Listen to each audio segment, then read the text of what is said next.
How do we keep more young people in Vermont? The Vermont Student Assistance Corporation has some big ideas. Spoiler alert, they all have to do with money and making sure Vermont grads have more of it.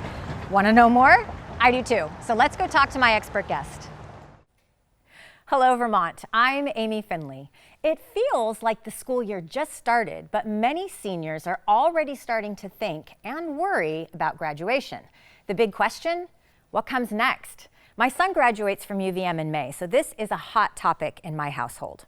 That's just one of the reasons I'm happy to welcome my guest today. Scott Giles is the president and CEO of the Vermont Student Assistance Corporation and is here to talk to us today about two new VSAC programs that can help alleviate some of the financial anxieties that come with college and graduation.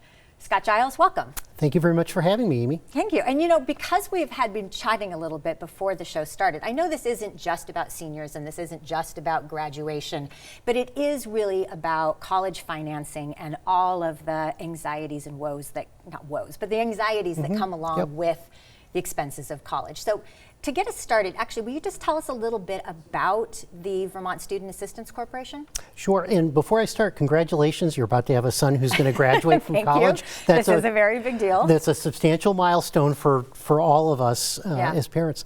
You know, VSAC is celebrating its 60th anniversary this year, and we were created back in 1965, part of the Great Society, and the vision was that we wanted to open the doors of education to all Vermonters, but particularly those first-generation low-income families, you know, who felt that those doors were closed either for financial or for social reasons. So we were created initially just to provide financial aid to help open that door. We learned pretty quickly that just opening the door financially doesn't get people to walk through it. So we added career and education counseling programs that were designed to help people that were unfamiliar with the higher education landscape navigate it. And we've got counselors working in nearly every middle school and high school in the state supporting those students.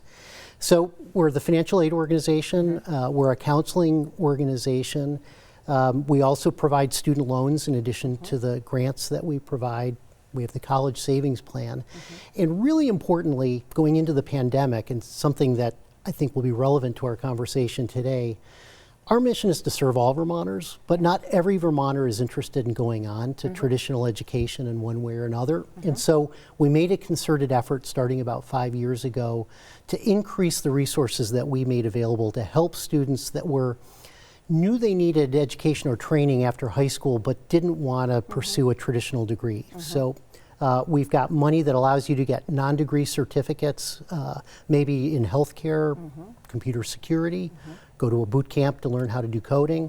And then we added what we call our Trades Forgivable Loan Program, which allows a student who, as we talk about workforce needs in Vermont, every conversation turns back to whether or not you can find a plumber or electrician or you can afford to get somebody to help work on your house. Right. And so we have a program now where we'll pay the costs associated with getting that training in exchange for a commitment to work for a year in Vermont for every year of support we provide.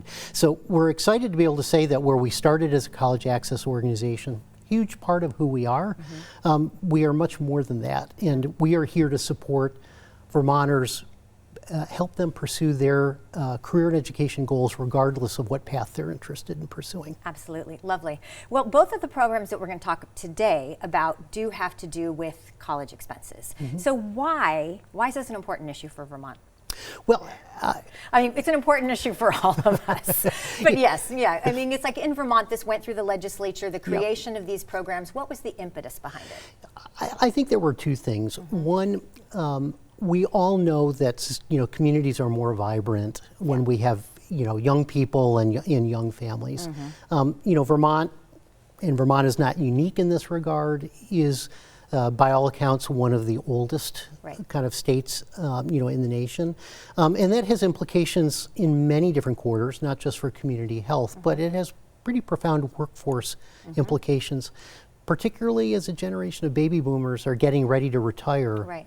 If we are unable to either kind of retrain people that already live here or attract young people and persuade them to be able to remain in Vermont, we're going to start to have ever increasing workforce shortages. And Vermont, is second only to the District of Columbia and the per capita ability to attract students from out of state to pursue education in our state. Oh, wow. That's a fascinating, I did not know that fact. That's a wonderful one. Okay. Yeah, and so we've got this resource of young people who believe enough in Vermont. They're attracted enough to Vermont to want to pursue education at the university or Vermont State University, St. Mike's, Middlebury, Bennington, Norwich, any one of our great institutions. And they believed in Vermont enough to want to spend 4 of the most important years of their life here. And the legislature came to us and said, are there things that we could do to encourage them to not just spend these 4 formative years of their life here, but actually,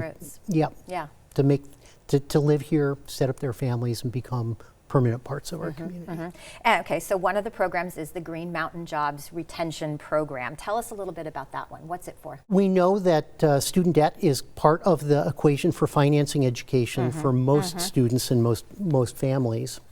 And it is also, repaying your student debt can be a struggle for recent graduates. Sure. You're at the very beginning of your career. Yep.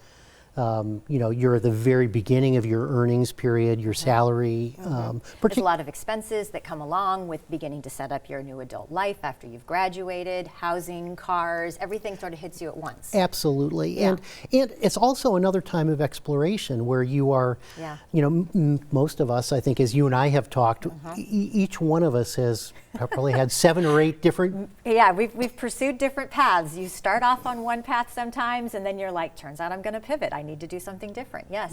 And that's important that the self-exploration. That you be able to do that. But for some students, that student loan debt is an impediment to being able to have the freedom to fully explore the things that your heart might otherwise be telling you to pursue.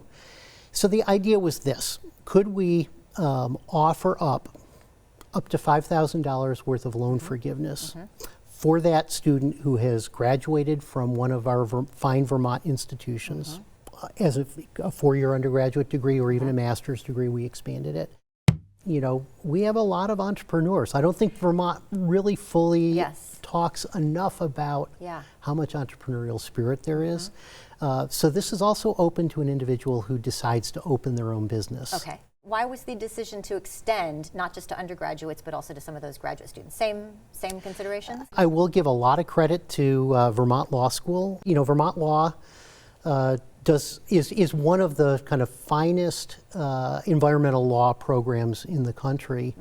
And many of their graduates, are pursuing environmental law all around the world. But many of them came to Vermont because they want to make a difference in Vermont, either as lawyers or because they've pursued their master's degree in environmental policy, and they are stepping into leadership roles in nonprofits and advocacy groups across the state. And Vermont Law came to us and said, we've got people that we are recruiting to Vermont who really believe in Vermont's ethos. They believe they came here because they want to be part of this community. They're Vermonters. They're Vermonters. So how many students have benefited from the program so far? So we actually at this point have a little over 500 students who have benefited from this program. But then there's another one too. So through the Vermont State University program. Tell me a little bit about that one. Oh, our Freedom and Unity Scholarship.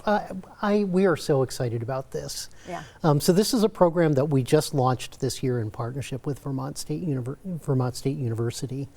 And one of the challenges that we experience, that we see all the time in the work that we do, particularly with the national conversation that's taking place about the value of higher education. All of the data shows that, on average, the more education you have, the better off you are economically, even taking into account student debt. But averages mask the fact that not everybody has the same level of success. And lower income and lower middle income students, do feel that pursuing a 4-year degree incurs a fair amount of risk for them because of the financial commitment that they need to make. Well, it's really daunting. I mean, you look at those figures, and that can be, it's a tremendous amount of money. It's an investment, but what if you don't necessarily understand the investment, or you don't believe in it, or you don't have a role model for the investment? Okay. No, I think that that's exactly right. And so if you don't have that support structure that you have in place, that my children had in place and yours would have had in place as well, it can feel daunting. And so But at the same time, we know that nearly every student is going to need some form of education or training after high school in order to be able to obtain those high-wage, high-demand jobs that Vermont offers.